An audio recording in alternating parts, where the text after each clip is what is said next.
তখন আব্দুল্লাহর সাথে আমার রিলেশন ছিল না। তো রিলেশন ছিল না, তো বলে যে মিষ্টি কিছু খাবা? আচ্ছা আচ্ছা, আপনার নাম কি আপা? জুই। জুই। জুই আপা, আমি একটা প্রশ্ন করি, আপনার রিলেশন ছিল না আব্দুল্লাহর সাথে, তাহলে আপনি কি আপনি পিকনিক করবে? আচ্ছা ঠিক আছে, আপনি কিন্তু বিবাহিত, আপনি 2 বাচ্চার মা, আপনি কিসের ভিত্তিতে আবাসিক হোটেলে আসেন আব্দুল্লাহর কথায়? এটা আবাসিক হোটেল যেটা ছিল আমি জানতাম না আপু, মানে ওনারা বলছে পিকনিক করবো, মানে আমি ভাবছি কোনো রেস্টুরেন্ট হবে বা কোনো ইয়ে হবে, তো ওরা যে আবাসিক হোটেল এটা আমি বুঝতাম না আপু। কিন্তু আমি তো বাসা থেকে তখন বের হইতাম না, আমি এগুলো জানতাম না, কারণ বাসা থেকে তখন বের হতাম না। তো আমাকে বলে মিষ্টি কিছু খাবা তুমি? আমি বললাম যে হ্যাঁ মিষ্টি কিছু। জি, তো মিষ্টি কিছু খাবা? তো মিষ্টি কিছু আমি খাই, কফিটা খাই। কফি মানে কি বলছেন, মানে মিষ্টি কিছু কে অফার করে? কে অফার করে? আমাকে মিষ্টি কিছু অফার করে। আচ্ছা, মিষ্টি কিছু খাও ওই আবাসিক হোটেলে? জি। আমি বললাম যে মিষ্টি কিছু না, আমি ঠান্ডা খাবো।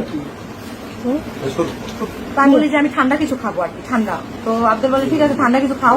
তো ঠান্ডা কিছু আমি খাইলাম, খাওয়ার পরে আমি হঠাৎ করে প্রচন্ড মানে মাথাটা ঝিমাচ্ছে। ঠান্ডাটা কিছু খাওয়ার পরে মাথাটা আমার ঝিমাচ্ছে। মানে ঠান্ডাটা কি ছিল? Speed, Coke, Coca-Cola? আপনি ড্রিঙ্ক করছিল 30 টাকা। আচ্ছা আচ্ছা ঠিক আছে। তো ওইটা খাইছি, খাওয়ার পরে আমার মাথাটা ঘুরাচ্ছিল। দেন আমি ইয়ে করলাম, মানে 3 ঘন্টার জন্য আমি বেহুশ হয়ে গেলাম। যখন আমার জ্ঞান ফিরে আসলো তখন আমার অবস্থা স্বাভাবিক ছিল না। তো স্বাভাবিক যখন ছিল না তখন আমি ওকে কান্নাকাটি শুরু করে দিলাম। ও আমার পা ধরে বসেছিল, বসে বলতেছে দেখো কে পা ধরে বসেছিল? হ্যাঁ, আপনার সাথে যে মহিলা দুজন আসছে ওনারা মানে বয়ফ্রেন্ডের সাথে আলাদা ওনার রুমে ছিল, ও ভাইয়ারাই ছিল।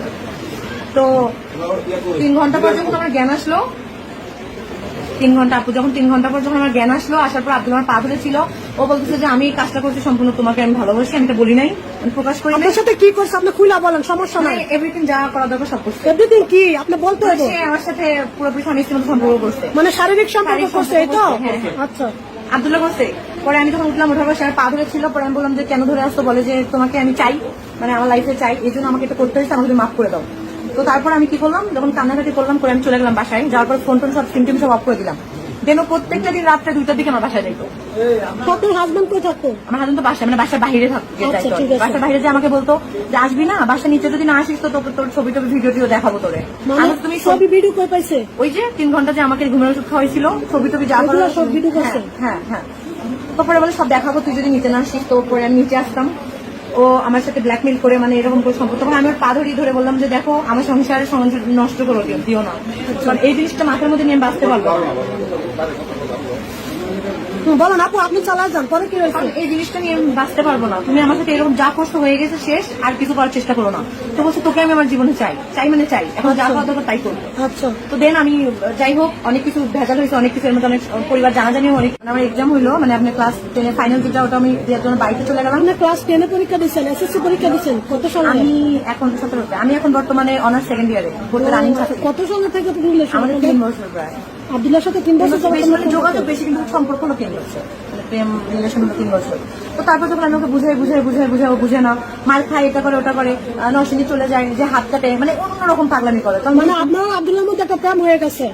ও যখন আমাকে এরকম করতেছে জোরালো, তখন আমি বুঝলাম যে আসলে আমাকে অনেক ভালোবাসে, যার কারণে পাগলামি গুলো। কিন্তু আপনার তো হাজবেন্ড আছে। হ্যাঁ, তখন আমি ভাবলাম যে আমার সাথে সব হয়ে গেছে, মানে সব তো হয়ে গেছে।